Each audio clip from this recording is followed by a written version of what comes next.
Hi Mamano customer, we are here at Witoca Lab and we will see how they produce the best coffee of the Amazon. Come and see. So Mamano customers, we are here at Witoca and we have the pleasure to talk to Fabio, and Fabio will explain us now why the quality of Witoca coffee is so special.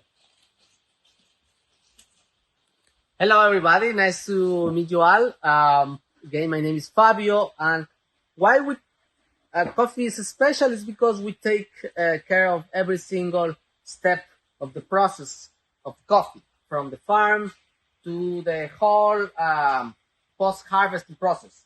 For example, now we are here in the greenhouse, and coffee is being dried in elevated beds, and this is a natural process, and we respect, for example, the temperature. Max is 35 degrees that we keep here.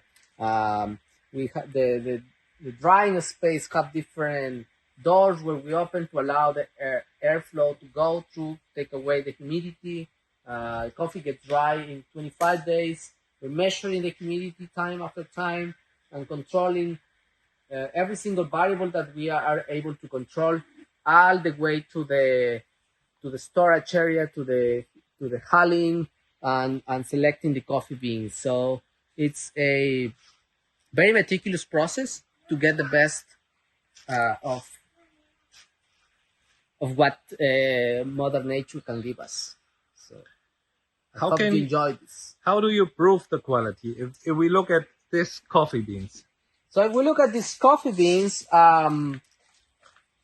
first you need to make sure that the drying looks very even. There is no external matter here, that everything looks even and has a good color. But also we measure the humidity with the device. And then at Witoca, we're very fortunate to have a professional capper. So every time we're gonna ship coffee, we do tastings, we do our own roasting, and we do the capping to make sure that the quality is there. Okay, and your message to Mamano? All the love, and enjoy the coffee from the Amazon rainforest of Ecuador. Thank you, Fabio. So we have done different experiments here.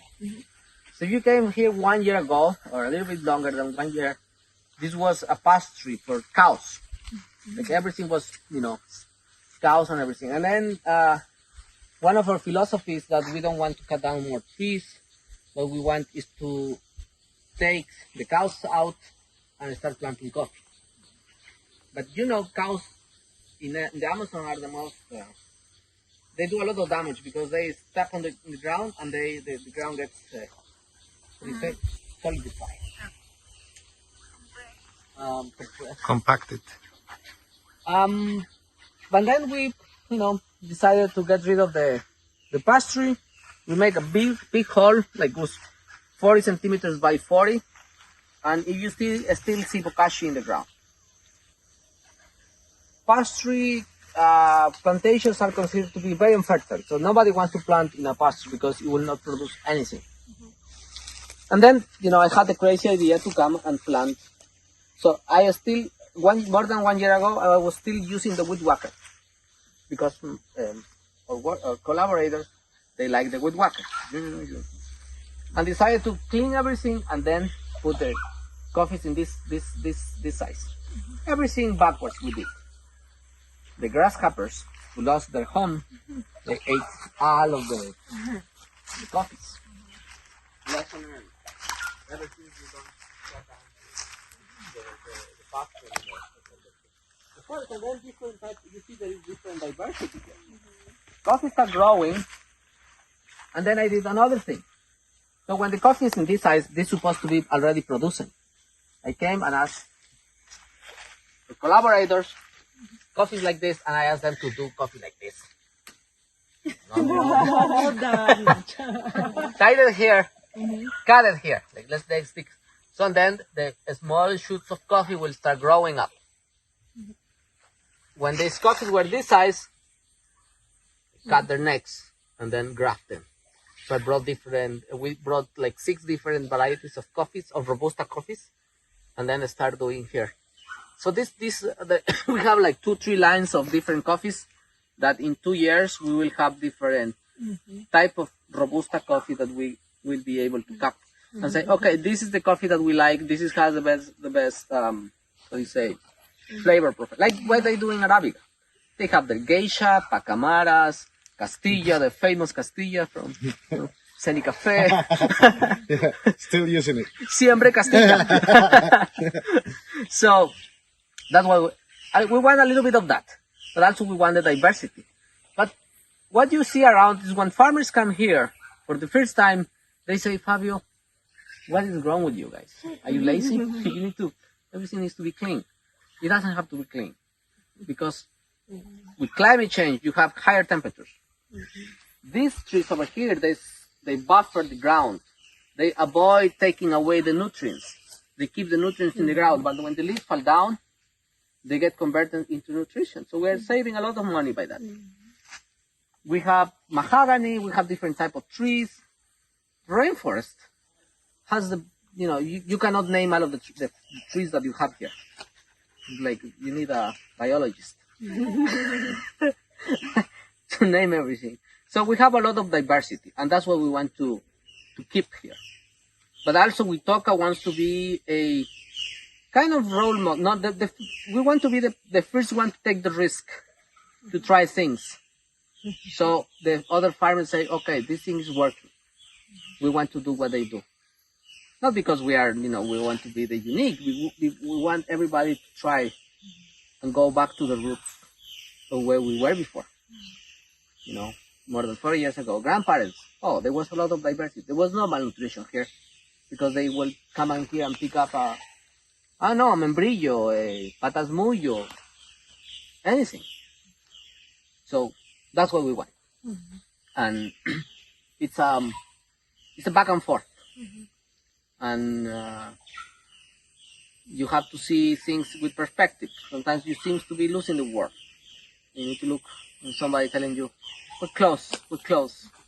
And so that's what we're trying to do with coffee here. So you see the coffee is already very high, very tall. In 2 years, hopefully we'll harvest. So this is our experimental farm. Of course. So this is our biodigester, and basically what we do here is we put all of the leftovers from coffee, from cacao, the mucilage. Sometimes we collect manure from pigs, cows, and we have a tank where we collect all of the pee and we put it in the biodigester. Kitchen waste, everything. This is just water mixed with microorganisms from the forest. So actually we have the microorganismos de montaña, which is we're reproducing them, we put them in a tank and then add them here. There's millions of microorganisms that are in charge of breaking down the minerals, and then it goes back to the forest. Let me give you an example.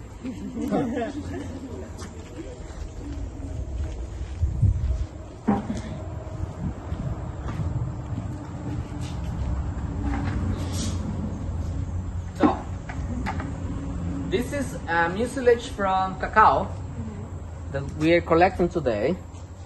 Sometimes we used to drink it, but today we decided to give it to the biodigester. It's a lot of sugar for the little ones. So let's put it. De jugo. Vamos a botarle. Hombre, jugo.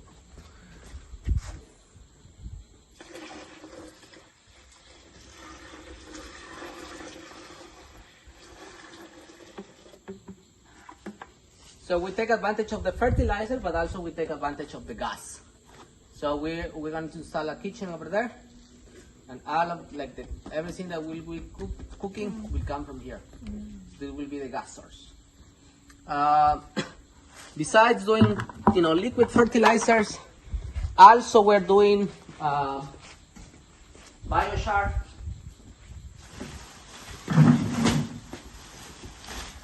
This is very new. The day before yesterday, made this. So it's basically we collect all of the wood that is in the ground, and we burn it, and now we have this one.